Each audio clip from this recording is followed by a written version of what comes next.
MBS Muhammad bin Salman kemarin menyatakan dengan tegas dan resmi memerintahkan seluruh warga Saudi untuk keluar dari Lebanon dan Suriah. Dan ini adalah sebuah pernyataan yang harus segera dilaksanakan. Ada apa? Apakah peningkatan perang di wilayah tersebut meningkat? Dan pasti satu hal yang kita tahu bahwa Saudi sudah berdamai dengan Iran. Berdamai dalam arti sebenarnya. Pertemuan dua negara menjadi rutin dan meningkat perdagangan dua negara tersebut dalam 1 tahun ini. Akankah Iran menyerang Israel? Akankah Hizbullah, proksinya Iran, akan menyerang Israel? Mengapa Iran demikian agresifnya sekarang? Kita membahas tentang Iran. Mengapa sangat ingin menyerang Israel? Kita awali dengan informasi di akhir tahun 2020. Seorang ilmuwan nuklir Iran, Mohsen Fakhrizadeh, tewas oleh senjata otomatis seberat 1 ton yang diselundupkan agen Mossad Israel ke Iran. Mohsen Fakhrizadeh adalah seorang brigadir jenderal dalam Korps Garda Revolusi Iran dan pejabat senior dalam program nuklir Iran. Dia mengajar fisika di Universitas Imam Hussein di Teheran. Mengutip sumber intelijen, mengatakan tim eksekusi terdiri lebih dari 20 agen Mossad yang melakukan penyergapan terhadap ilmuwan Fakhrizadeh setelah 8 bulan mengawasinya. Fakhrizadeh terkena tembakan 13 peluru dari senjata sangat akurat yang tidak melukai istri dan 12 pengawalnya yang bepergian bersamanya pada 27 November tahun 2020.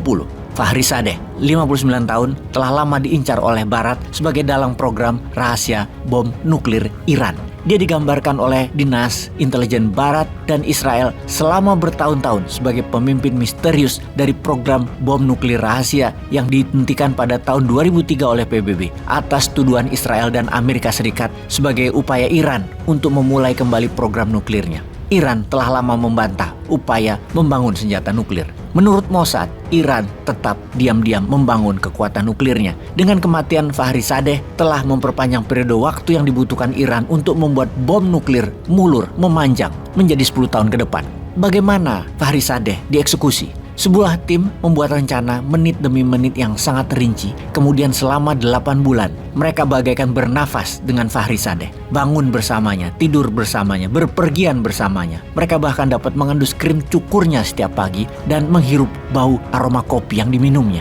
Para eksekutor menggunakan senjata canggih yang dikendalikan jarak jauh dengan bom kecil yang terpasang di dalamnya untuk menghancurkan diri sendiri guna menghilangkan jejak. Senjata itu seberat 1 ton karena termasuk bahan peledak dan diselundupkan ke Iran dalam potongan-potongan kecil selama beberapa bulan. Kemudian dirakit dan dipasang di dalam truk pickup Nissan yang diparkir di pinggir jalan yang dikendalikan melalui satelit jarak jauh. Serangan terhadap Mohsen Fakhrizadeh dilakukan oleh Israel sendiri tanpa keterlibatan Amerika. Tetapi pejabat Amerika telah diberi pemberitahuan sebelumnya dan mendapatkan go ahead dari Pentagon. Kemudian kita mundur beberapa bulan di tahun yang sama, 2020. Mayor Jenderal Qasim Soleimani, pria berusia 62 tahun kala itu, merupakan perwira militer senior Iran dalam pasukan pengawal revolusi yang sejak tahun 1998 menjadi komandan pasukan Quds, sebuah divisi yang bertanggung jawab untuk operasi ekstrateritorial dari Iran.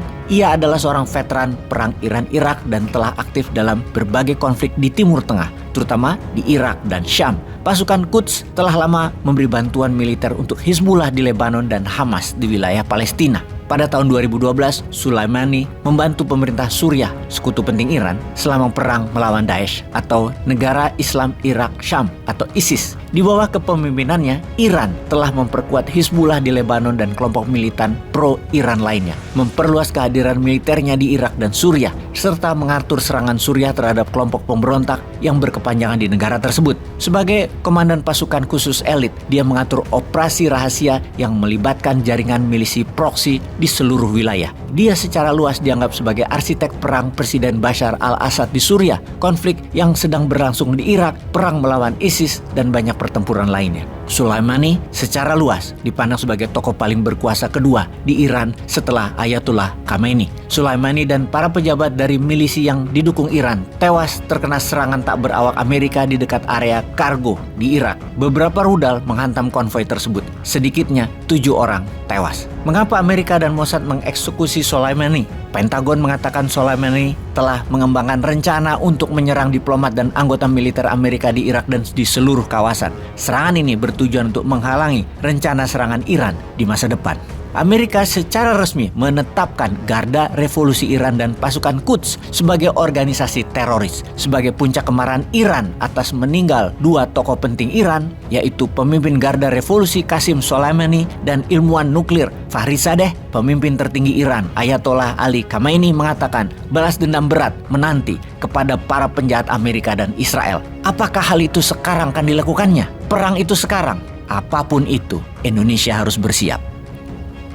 Peace.